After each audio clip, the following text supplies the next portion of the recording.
একটা লোক দেশের কত বড় ক্ষতি করতে পারে তার জ্বলন্ত উদাহরণ হলো এই এস আলম। আসসালামু আলাইকুম প্রিয় দর্শক, হাসিনা সরকারের আমলে পররাষ্ট্রমন্ত্রী ছিলেন ডক্টর AK আব্দুল মোমেন। উনি আমেরিকার নাগরিক ছিলেন, এখন আবার আমেরিকায় চলে গেছেন, ওই ঝামেলার সময় চলে গেছেন, ঝামেলার কদিন পরেই চলে গেছেন।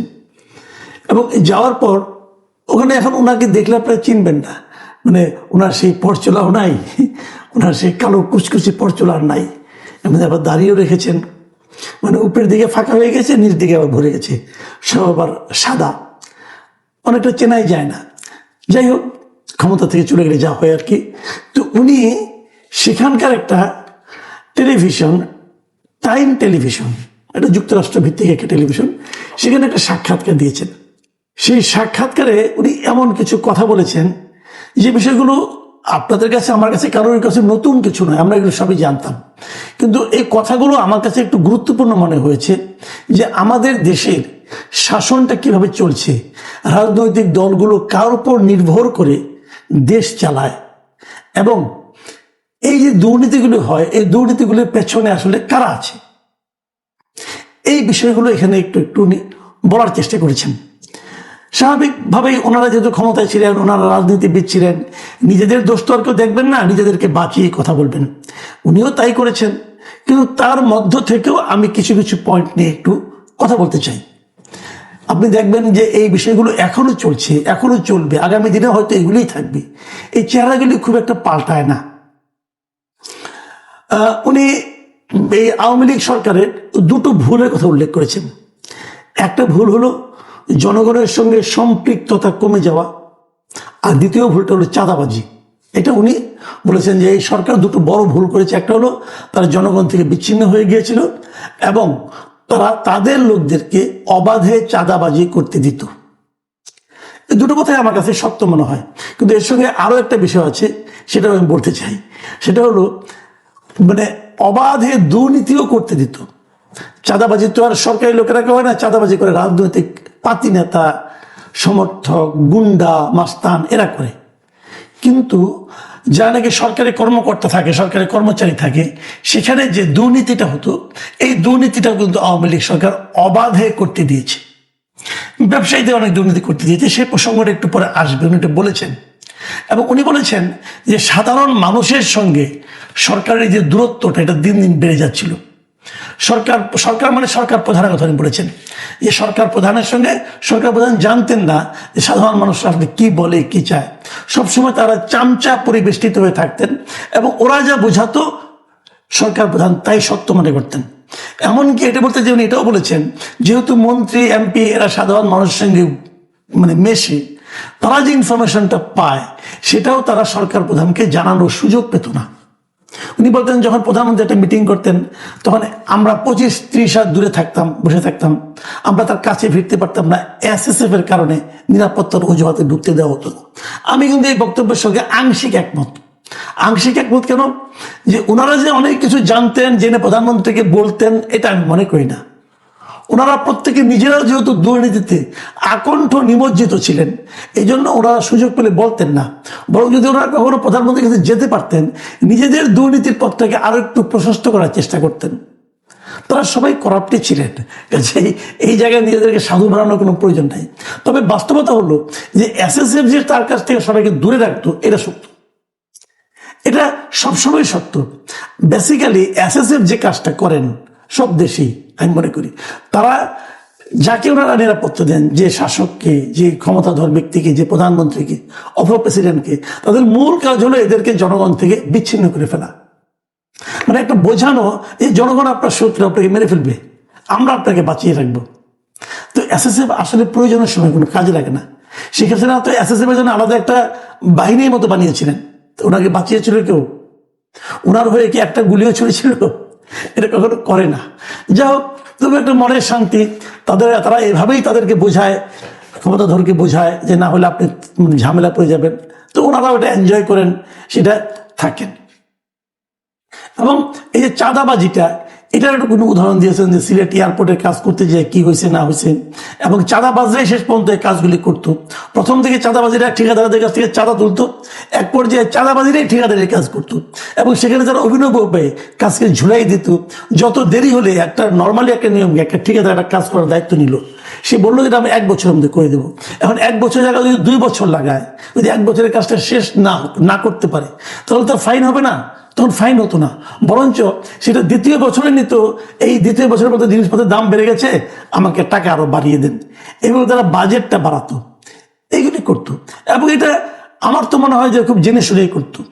মোমেন সাহেব বলছেন যে পারলো না, অথবা যে লোক দুর্নীতি করলো তাদের তো শাস্তি হওয়া উচিত ছিল, কিন্তু সেটা শাস্তি তো হতোই না, তারা বরং পুরস্কৃত হতো।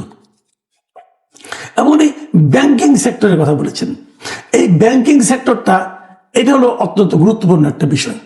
যে উনি বলেছেন, আমি এটা ওনার ব্যাপারটা একটু পড়েই শোনাই। উনি বলেছেন ব্যাংকিং ক্ষেত্রে যে একটা নৈরাজ্য, ব্যাংকিংয়ে 2-1টা লোক লাভবান হচ্ছে, যারা এমন লোক, এরা ব্যবসায়ী, আমি চিনি না ওদের, এরা আওয়ামী লীগের লোক না। যেমন নামটা শুনেন এস আলমের কাহিনী, এস আলম সাহেব কি একবার জাতীয় পার্টি, একবার বিএনপি, একবার জামাত, এইসব, উনি ব্যবসায়ী লোক। এই যে কথাটা উনি বলেছেন না, একটা চরম সত্য কথা। এস আলম আসলে কোনো পার্টি করতো না, সে সব পার্টিকে হাতে রাখতো, সে সব পার্টিকে টাকা দিত, এবং টাকা দিয়ে সে তার ব্যবসাটা করতো। ব্যবসা কেমন ধরা যাক, সে 1 কোটি টাকা কামাই করলো, সে 10 টাকা দেবে এই পার্টিকে, অথবা 1000 টাকা দেবে এই পার্টিকে, 2000 টাকা দেবে এই পার্টিকে, আর 1000 টাকা দেবে এই পার্টিকে, সব মিলে তার 4-5 হাজার টাকা খরচ, সে 1 কোটি টাকা নিয়ে চলে গেল। এই ছিল এস আলমের, এবং টাকাটা নিয়ে এসে বিদেশে পাচার করে দিত। মানে একটা লোক দেশের কত বড় ক্ষতি করতে পারে, তার জ্বলন্ত উদাহরণ হলো এই এস আলম। মানে আমার তো মনে হয় এই লোককে 10-12 বার ফাঁসি দিলে পরেও এর পাপের কোনো প্রায়শ্চিত্ত হবে না। আওয়ামী লীগ সবচেয়ে বেশি দিন ছিল, এই জন্য সে আওয়ামী লীগের কাছ থেকে বেশি টাকা নিতে পেরেছে। সে টাকার ভাগ দেয় নাই কে, তার টাকা পায় নাই কি? আপনারা মনে করতে পারবেন কিনা জানি না, মনে করতে পারবেন হয়তো, যে আওয়ামী লীগ ক্ষমতায় থাকতে, মানে 2023-এর মাঝামাঝি সময়ে ডেইলি স্টার পত্রিকার একটা নিউজ বের হয়েছিল, সেখানে বলা হয়েছিল যে $10 বিলিয়ন এস আলম সাহেব সিঙ্গাপুরে বিনিয়োগ করেছে, বিভিন্ন ফ্যাক্টরি নামে, অমুক জায়গার নামে। এই টাকা সে সিঙ্গাপুরে কিভাবে নিল?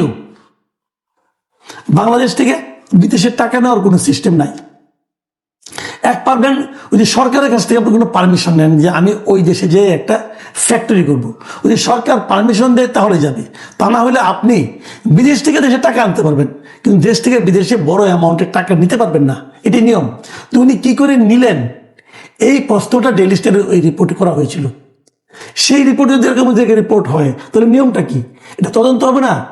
এটা কোনো তদন্ত হয়নি, বরঞ্চ যাতে তদন্ত না হয় সেই মর্মে উচ্চ আদালত থেকে অর্ডার করা হয়েছিল যে তদন্ত করা যাবে না। এবং এক পর্যায়ে এমনও তারা চেয়েছিল যে এটা নিয়ে কোনো রিপোর্টও করা যাবে না। এই বাংলাদেশে এই জিনিস চলেছে। কিন্তু ইন্টারেস্টিং যে পয়েন্ট আমি বলতে চাচ্ছি, তখন যখন এই ধরনের একটা রিপোর্ট হয়, তখন কিন্তু এস আলমের বিরুদ্ধে একটা কথাও বাংলাদেশের কোনো বড় পলিটিক্যাল পার্টির সেন্ট্রাল থেকে, মানে কেন্দ্রীয় নেতৃবৃন্দ করেন নাই, একটা মন্তব্য করেন নাই, একটা প্রতিবাদও করেন নাই, একটা নিন্দাও করেন নাই। সেই দিনই আমার বোঝা হয়ে গেছে এস আলমের টাকা সবাই পায়। আওয়ামী লীগও পাইতো, তখন বিএনপিও পাইতো, জামাতও পাইতো, সবাই পাইতো, আমার ধারণা। কারণ না হলে এত বড় একটা রিপোর্ট হলো, কেউ একটা বার বললো না যে এস আলমের বিরুদ্ধে একটা শাস্তি নেওয়া হোক। এখনো কিন্তু বলে না, এখনো কিন্তু বলে না। এবং অনেকে অর্থনীতিবিদ এমনও বলেন, এই যে বর্তমান সরকারের আমলে ব্যাংকগুলোকে আবার পুরনো মালিকের কাছে ফেরত দেওয়ার যে নিয়মটা করা, আইনটা করা হয়েছে, এটা আসলে করাই হয়েছে এস আলমদের কথা ভেবে। এটা অনেকে বলে, সত্য মিথ্যা জানি না, তবে 2 দিন পরে বুঝতে পারবো আস্তে আস্তে। এরকম অনেক কথাই শুনি। এস আলমের কোন ব্যবসার পার্টনার, তার ভাইয়ের কোন এক ব্যবসার পার্টনারও নাকি মানে বাংলাদেশ ব্যাংকের ম্যানেজার, এখন যে গভর্নর, তার সঙ্গে সম্পর্কিত, এ ধরনের কথা কিন্তু আমরা শুনতে পাই। তার মানে ব্যাংকিং সেক্টরে যে চেঞ্জগুলি হচ্ছে, যে পরিবর্তনগুলি হচ্ছে, সেগুলি এস আলমের কথা চিন্তা করে হচ্ছে। তার মানে এস আলমরা আসলে অমর, অক্ষয়। আমাদের মতো দেশে তাদের দাপট সবসময় থেকেই যাবে। তারা গুরুত্বপূর্ণ ব্যক্তিকে 5-10 টাকা দিয়ে 5-6 কোটি টাকা নিয়ে চলে যাবে, এবং গুরুত্বপূর্ণ লোকেরা ওই 5-10 টাকা পেয়ে খুশি থাকবে। দেশটার যে 12টা বাজিয়ে দেয় এগুলো, এটা নিয়ে কেউ ভাববে না। এটাই হয় সব ধনী মানুষের জন্য, কিন্তু এটাই হয়। আমরা দেখেছি বাংলাদেশে যারা আছেন, বড় বড় ব্যবসা করেন, তারা তো দেশের মধ্যে আরেকটা দেশ কায়েম করে বসে আছেন, কেউ কিছু বলে না। যাও, সেটা এক কথা। কিন্তু সবচেয়ে একটা মানে বড় ইনফরমেশন যেটা, এটা প্রথমবারের মতো পেলাম, যেটা আমি আগে কখনো শুনিনি, মোমিন সাহেব যেটা বলেছেন, সেখানে উনি কি বলেছেন? উনি বলেছেন যে এই এস আলম গ্রুপকে নাকি সামরিক বাহিনীও এক ধরনের প্রোটেকশন দিত। আমাদের যারা সামরিক বাহিনীর সদস্য ছিলেন, বড় বড় সামরিক কর্মকর্তা ছিলেন, তারাও নাকি দিতেন। এটা শুনে আমি একটু বিস্মিত হয়েছি, কারণ এই ধরনের অভিযোগ এর আগে আমি কখনো পাইনি। ওনার বক্তব্যটা আমি যদি পড়ে শোনাই, উনি বললেন যে সামরিক বাহিনী তারে প্রোটেক্ট দিল, সবগুলোই সামরিক বাহিনী, আমরা এগুলো কিছুই জানি না। এই যে প্রোটেকশন দিল তাকে, সে ব্যাংক ট্যাঙ্ক লুট করলো, দখল করলো, ও সবই তো আপনার আমার উর্দি পড়া লোকের কারণে। আমাদের কোনো ইনপুট নাই এখানে। এই শেষে যে বাক্যটা, যে আমাদের কোনো ইনপুট নাই এখানে, এটা আবার আমি বিশ্বাস করি না। আমি মনে করি ইনপুট সবারই আছে, ইনপুট সবারই ছিল। ছোট নেতা, বড় নেতা, পাতি নেতা, সবাই কিছু না কিছু পেয়েছে। না পেলে এরা সবাই মিলে চুপ করে থাকতেন না। কিন্তু যখন উনি সামরিক বাহিনীর কথাটা বললেন, তখন আমার বক্তব্য হলো যে সামরিক বাহিনীর কারা, এটাকে খুঁজে বের করা জরুরি নয়? খুব জরুরি।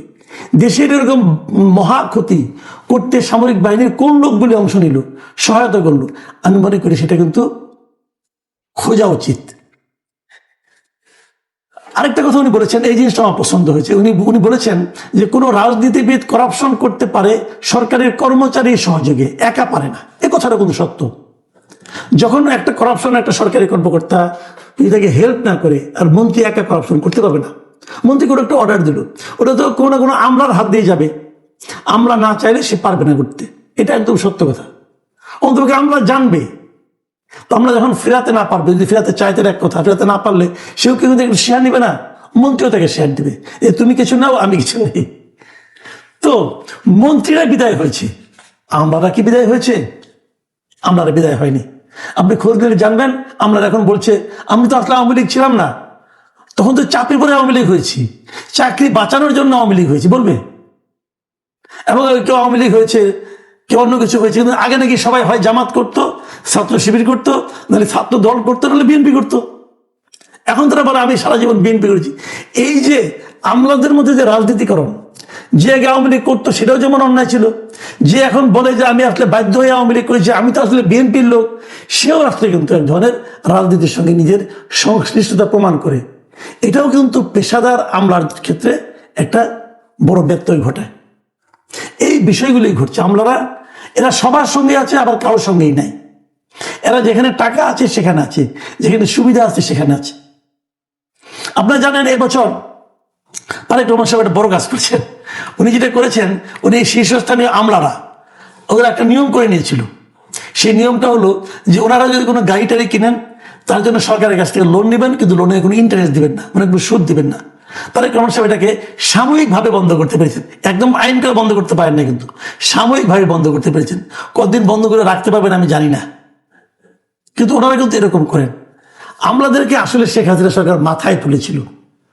একটা এক্সাম্পল দিয়ে শেষ করি কিভাবে। আপনাদের মনে আছে কোভিডের সময় বিভিন্ন প্রত্যন্ত অঞ্চলে কিন্তু উনি কিছু অনুদান দিয়েছিলেন, সাহায্য দিয়েছিলেন। সেই সাহায্যটা দেখভালের দায়িত্ব শুরুতে রাজনৈতিক এমপিদের উপর থাকলো, পরে কিন্তু এটা সরিয়ে প্রত্যেক জেলার জন্য একজন সচিবকে দায়িত্ব দেওয়া হয়েছিল। এটা কিন্তু আর কিছুই না, আমলাদেরকে হাতে রাখা, মানে আমলাদেরকে যে মাথায় তুলেছিল। এটাই ছিল, এটা এক ধরনের ঘুষ ছিল, যাতে তারা নাকি তাকে ক্ষমতায় টিকে থাকতে সহায়তা করতে পারে। সেই আমলাদের চরিত্র কি চেঞ্জ হয়েছে? হয়নি। আমলারা সুবিধা বুঝে, সুবিধা মতো কথা বলে নিজেদের ফায়দাটা আদায় করে নেয়। প্রিয় দর্শক, এই আমলাতন্ত্র সম্পর্কে আমি মনে করি সরকার সচেতন হওয়া উচিত। যে আমলা বলবে যে আমি বিএনপির ছিলাম, আমি ক্ষতিগ্রস্ত হয়েছি, সেই আমলাকে তৎক্ষণাৎ দূরে সরিয়ে দেওয়া উচিত। কারণ আমলা হয়ে, সচিব হয়ে, আপনার অতিরিক্ত সচিব হয়ে, যুগ্ম সচিব হয়ে আওয়ামী লীগ করা যদি অন্যায় করা হয়ে থাকে, তাহলে বিএনপি করা অন্যায়, তাহলে জামাতে ইসলামী করা অন্যায়। যারা কোনো দলই করে না তেমন আমলা নিয়ে যদি সরকার চলতে চায়, কেবল তাহলেই সরকারের যে কাঙ্ক্ষিত যে লক্ষ্য সেখানে তারা পৌঁছতে পারবে।